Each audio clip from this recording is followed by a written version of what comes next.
Hi guys, Pete Finch here, joined by the wonderful Andy Gorman down at your studio here at Wishaw Golf Club, and super exciting times. We're on to the drills now. There's lots of videos which have kind of been recorded here at the studio. I hope you've been enjoying them so far.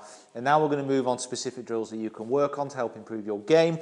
And this drill is pre-round to get you ready for the actual round as well. Absolutely. So this is something you've adapted off Tour Pros. It is, yeah. Actually, it's quite funny because you'll see this setup fairly regular. Players will start off and they'll measure a putter length and then tee peg and then another putter length, etc. And actually, Johan Hedvers and Peter Hebblem were having a. This is great because you can pair this up. But, we'll do the name drop. We might do a Peter Finch, Andy Gorman drop in a minute. But essentially, I watched them at Castle Stewart a few years ago now, the Scottish Open, and they started off fairly close, and basically all they were trying to do was hold a putt and hold one putt from.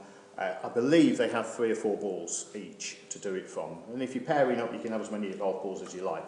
I tend to start this drill though with just one or 2 sleeves of golf balls, so 3 or 6 putts. Okay. Because most of the time that's what we got in the bag. That's what we got in the bag, yeah. So, and then basically these guys just kept going and going and going, and before we knew it, they were what looked like 30, 40 yards away, and in fact they'd measured it, and 108 yards, I think it was. 108 feet, sorry. So 108 feet would be... 108 feet they were away, and I can't remember which one holed it. And that's genuine, I can't remember which one holed it. And I'm sure they will be able to remember very vividly. I'm pretty sure, yeah. I did see a big wallet come out. But essentially, it was a bit of fun. It was practice day, so it wasn't pre-round, but... they got into the spirit of competing against each other, which is obviously part of what we do. But it really got them into focusing their aim. I know they also had a golf club behind, so that they couldn't hit it more than 1 putter length past the hole. So it was really working hard on their skills of distance control as well. And the break was pretty level. I mean, there wasn't a huge. It wasn't a massive kind of slope. Given that they were over 100 feet. There was probably 3 or 4 feet of break, even on a flat putt. Right. That would be, you'd expect that. So. Okay, that's cool. Well, talk us through it then. What have we got? So we start with 6 golf balls, 2 sleeves of 3, and basically what we're doing is converting any one of these balls from the 6 into the hole. So we would reasonably assume that from 3 feet. I've got a 35-inch putter, and if you go from the toe to the top of the club, that'll be 36. So just basically drop the putter into the hole if you're on the green, and away you go, and then just extend it back. All the way back. Yeah. You can go back as far as you like, but 8 to 10. Yeah. Stop at the clubhouse. Don't go into the bar. Fall off the green. Well, of course, unless you're at Castle Stewart, it's a big green. So basically what we're doing from here is just looking to hole a putt. So we're getting used to holing putts, but as we extend, we're also gaining in our pace control as well. What we wouldn't want to do is to go more than a putter length back, but actually to add to the test, maybe just make it a grip length. A little bit shorter, yeah. So the idea is let's just hole one. So see how far we can go. So we'll take the centre of the hole, and then we just move all the balls back to the next station. So this is quite straightforward. I'd recommend you go into your routine.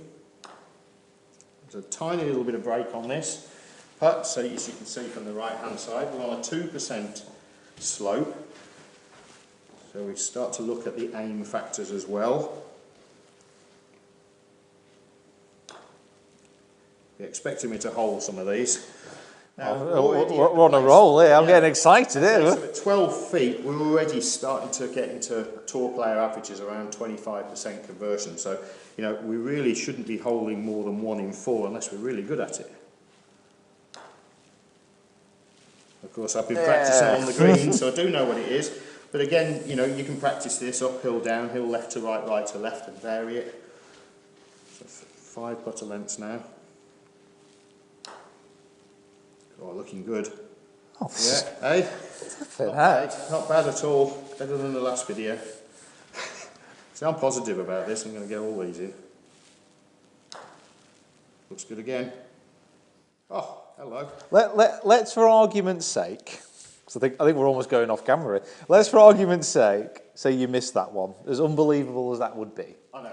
What would we do at that point At when that you missed point, that one? essentially, I've hold first putt of every one, which will come to the next drill. But essentially, if I missed it, I've still got 5 more putts. And we might find that in the first instance, and this is where it's really good, in the very first instance, we might only get to here. And of course, we have got a nice smooth surface in here because it's artificial. And you may be playing on some holotine greens at the moment. There's a little bit of seeding going on. It's early in the season. If you get into the summer, it might be hard and crusty in certain places. It may not be rolling quite as smooth. But essentially, if you miss a putt, then you've got 5 more putts to be going on. So at this point in this drill, you obviously hadn't missed any, so you still have the remainder of your balls, all 6 balls to actually at this go. point in time. And at this point, for me then, how far can I go? I'm starting to get excited, but I've got to stop. How far can I go? You know, and this is when putting becomes fun. Practice putting can be really tedious because, you know, it's not a very big hole. Let's go and find some bigger slopes then. Let's see how we can get on and find out what our weaknesses are when we are on those greens. So if we're struggling with left to right putts, we're struggling with right to left, we can turn this around and putt towards the exit entrance. But we can put back towards the camera and actually we've got left to right, but maybe I'm not so good at left to right putts. Make us who you're at. As we saw on the other video. Yeah. That is absolutely fantastic. I mean, such a simple drill, such a simple kind of idea. I love the fact that it's not just kind of hit one putt, hole it, if you miss it, move on to the next one. You're bringing those putts back and it's such a good way to do it that way. You know, and this is a really good thing, if you log it and start to see that, you know, actually, you know, at a certain point in time things weren't going so well, or I turned a corner and things were working so well, then you've got reference points to go back to. To actually what you're doing there, And if this is just too easy, because, you know, you don't need 2 sleeves of balls, then just have one. And see how far you can go with 3 balls. With 3 balls, yeah. So you can up the ante. If you're a scratch golfer, maybe you should be using just 1 sleeve, and if you're a weekend warrior, then maybe 2 sleeves of golf balls to get started. Awesome. Give you something to work on. That's fantastic. Andy, thank you so much. Pleasure. Really well done as well. I was all, getting the camera outside to carry on doing this. So guys, thank you so much for watching. Please subscribe to the channel, comment below, let us know what you think as well.